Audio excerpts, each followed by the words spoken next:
The paper was already on the table when I came downstairs. One sheet, lined, torn out of a school tablet. A pencil laid across it at an angle, the way you set a fork beside a plate. Amos was sitting in my father's chair with his hat resting on his knee.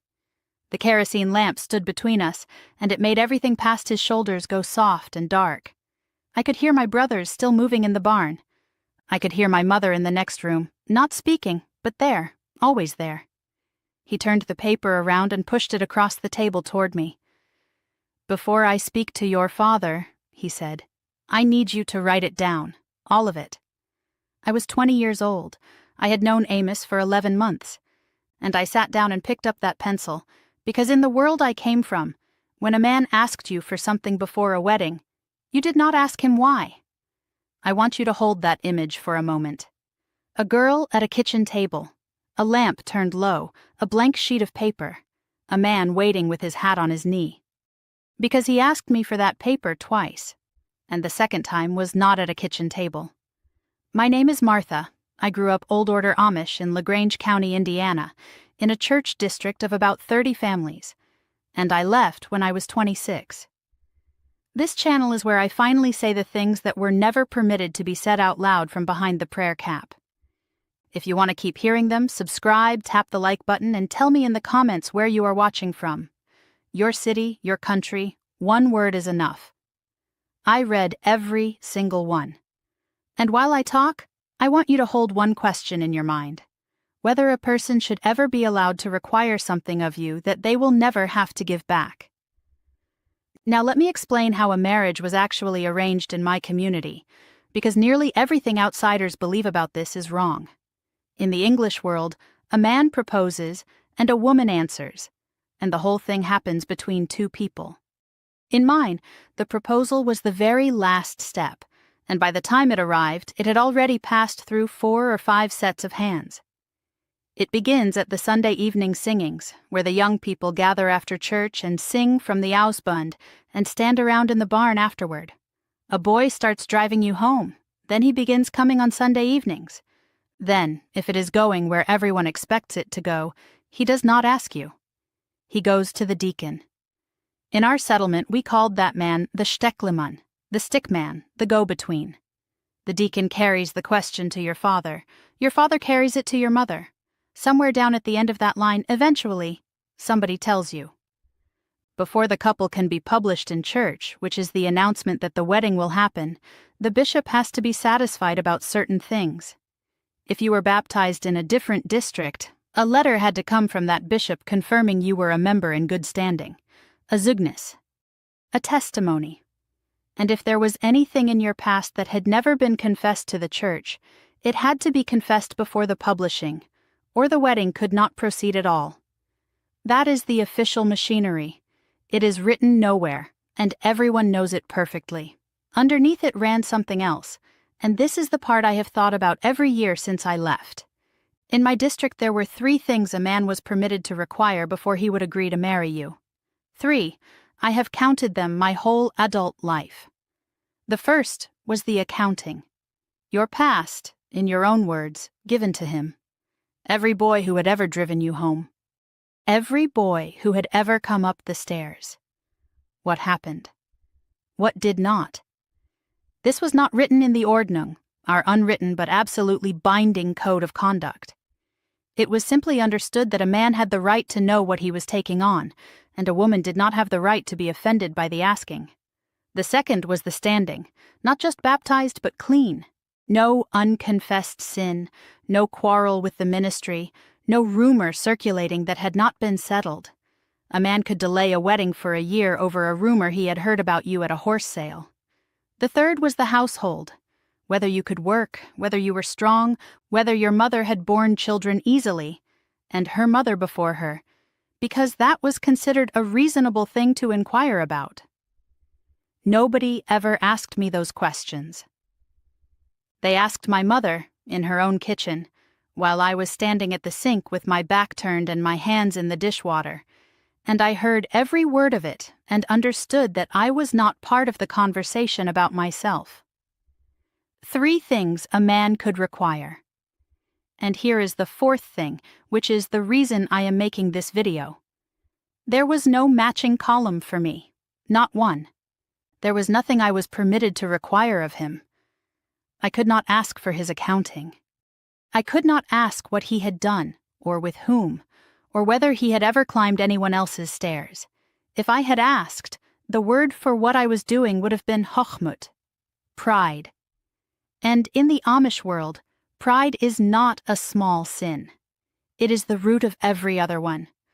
And I want to be fair here, because people write to me and tell me their grandmother was Amish, and it was nothing like this. Affiliations differ enormously.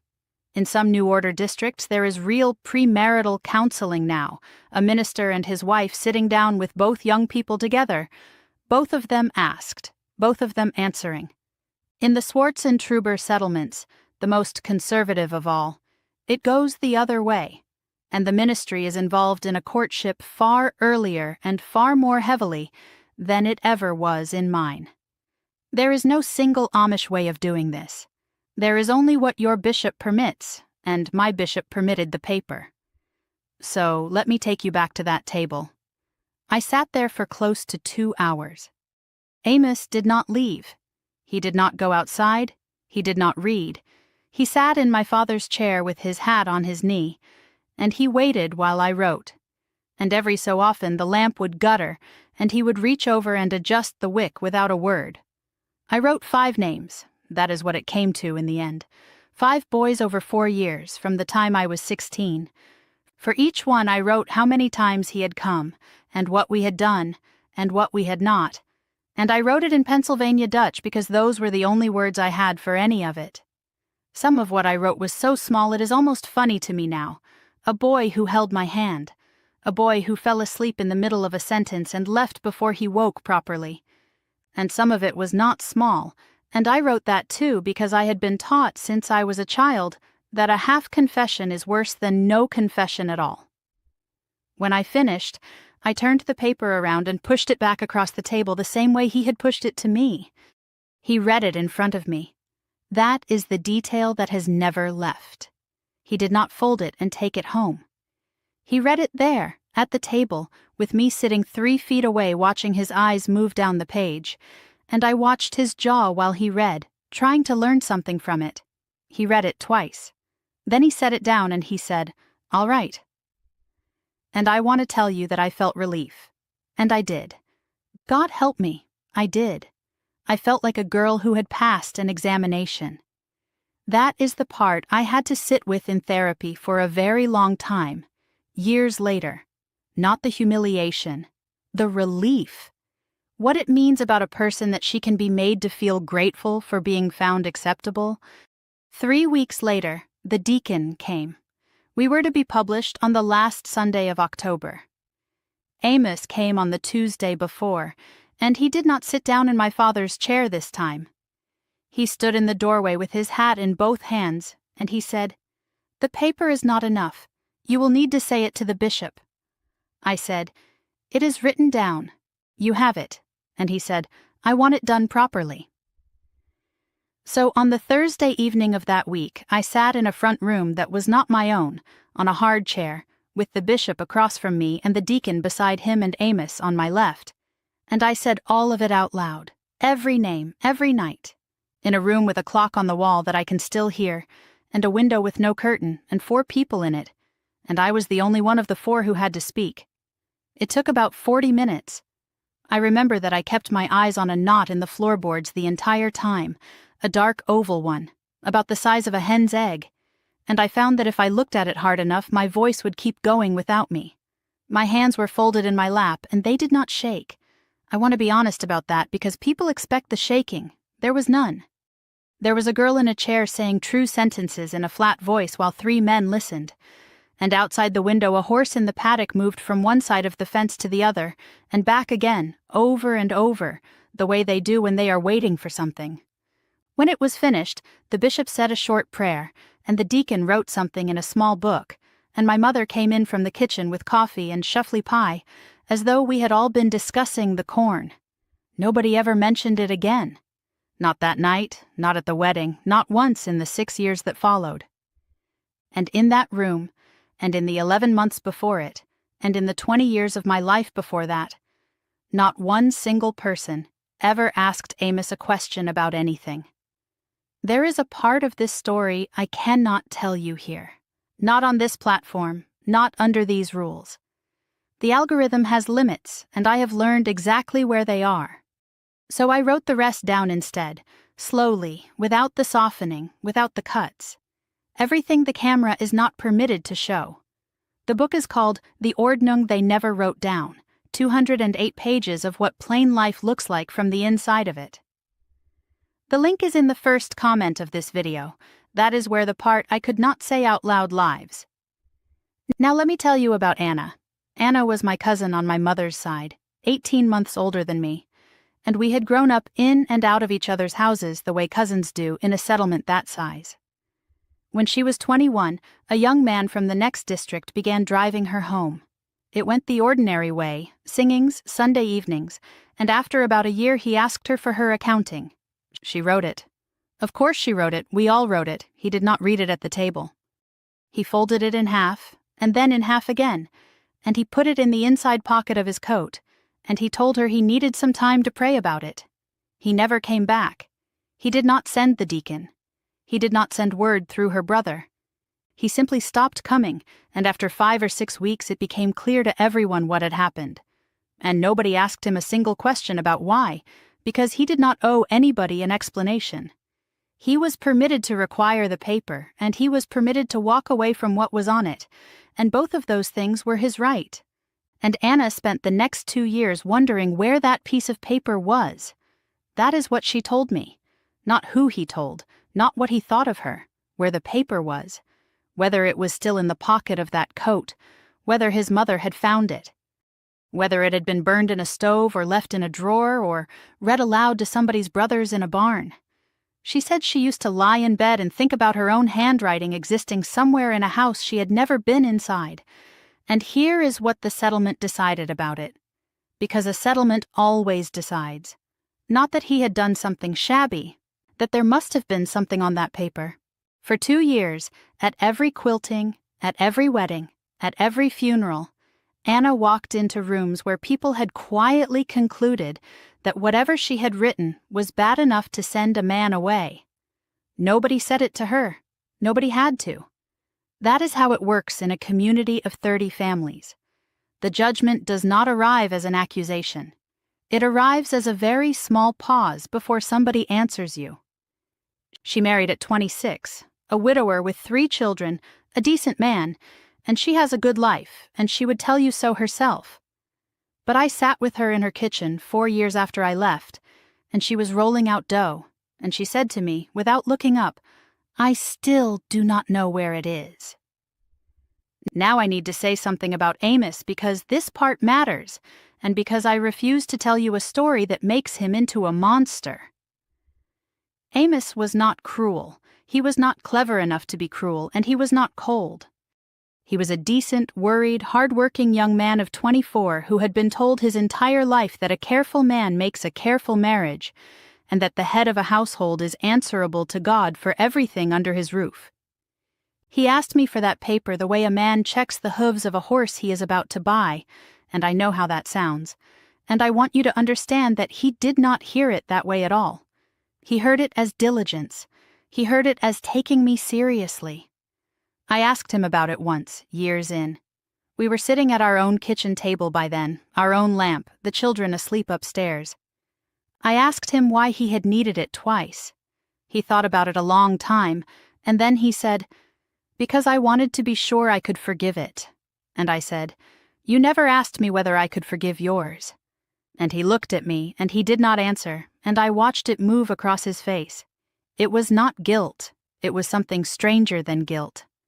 It was the look of a man discovering, at 30 years old, that he had a past at all. That such a thing was even a category that could apply to him. In all his life it had never once occurred to him that there was anything on his side of the table to be forgiven, because no one had ever built a chair on that side and asked him to sit in it. That is not a wicked man. That is a man who was handed one half of a scale and told it was the whole instrument. After I left, and after the shunning settled in the way it does, quiet and total, letters returned and the phone ringing into a kitchen where somebody was standing right beside it choosing not to lift it, I ended up in front of a counselor in Fort Wayne, a woman about my mother's age. I told her the story of the paper. I told it flatly, the way you tell something you have decided is ordinary. And I remember I even smiled at one point, the way you do when you want the other person to know they need not be upset on your behalf. She let me finish. Then she said 5 words. That was not a confession. And I waited, and she said, that was an audit.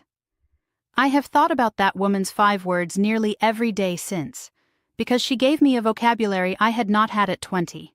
Disclosure, reciprocity, coercion, and the one that took me longest because it sounds so simple until you actually look at it. Consent.